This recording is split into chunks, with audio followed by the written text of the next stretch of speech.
مجھے میسیج آیا تھا کہ ایک نوجوان نے کہا، یہ باہر سے تھا، کہ جب میں 22 سال کا تھا تو میرے اندر نکاح کی شدید خواہش بیدار ہوئی۔ میں نے اپنے والدین کو کہا، انہوں نے منع کیا کہ نہ تمہاری عمر ابھی بہت چھوٹی ہے اور جاب بھی نہیں ہے۔ جب میں 23ویں سال میں آیا تو مجھے جاب مل گئی،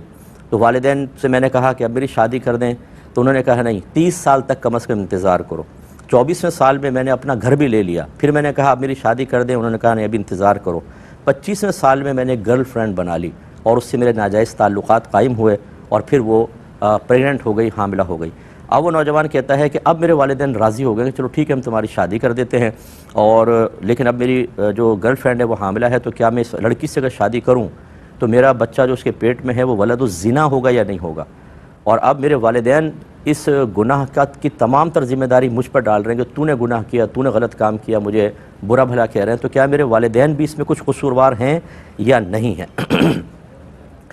دیکھیں، جب 22ویں سال میں آپ تھے اور آپ نے نکاح کی خواہش کا اظہار کیا اور جاب آپ کے پاس نہیں تھی، تب تو بالکل ٹھیک تھا کہ آپ کے والدین نے منع کیا، کیونکہ جب انسان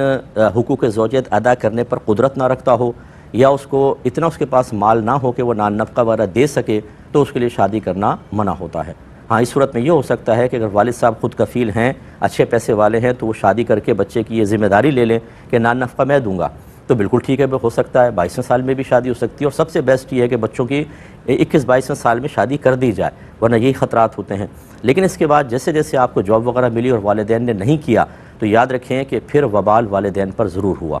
اور یہ نہیں ہے کہ آپ بڑی ذمہ ہو گئے، معصوم آپ بھی نہیں ہیں۔ اگر والدین راضی نہیں ہوئے تھے تو آپ کو اپنے نفس کو روکنا چاہیے تھا، لیکن دونوں اس جرم میں برابر کے شریک ہیں اور والدین کا زیادہ کردار ہے۔ یاد رکھیں کہ اگر والدین بچوں کی صحیح تربیت نہ کریں یا اسی طریقے سے شادی کے قابل ہو جانے کے باوجود ان کو شادی کی اجازت نہ دیں، سختی کریں، اور اولاد کسی بھی گناہ میں پھر مبتلا ہو جو عدم تربیت کا نتیجہ ہو یا نکاح سے روکنے کا نتیجہ ہو، تو ماں باپ پہ مکمل طور پر وبال ہوگا اور آخرت میں ان کو جواب دہ ہونا پڑے گا۔ تو یہ آپ کا جسمانی تعلق قائم کرنا حرام تھا، اور اب چاہے اس لڑکی سے آپ نکاح کر لیں، بچہ بہرحال ولد الزنا ہی کہلائے گا، کیونکہ اس کی ابتدا ایسی ہوئی ہے۔ اور والدین کو اللہ کی بارگاہ میں توبہ کرنی چاہیے، اور ایسے جتنے بھی والدین ہمیں سن رہے ہیں کہ جو بچے شادی کے قابل بھی ہیں، پیسہ بھی ہے، لیکن آپ نے اپنے خاندانی اصول بنایا ہوا ہے کہ 30ویں سال میں کریں گے، 28ویں سال میں کریں گے، جلدی نہیں کریں گے، یہ غلط ہے۔ جیسے ہی بچے بالغ ہوتے ہیں، خود کفیل ہو جاتے ہیں، نان نفقہ ادا کر سکتے ہیں، شادی کر دینا لازم ہے۔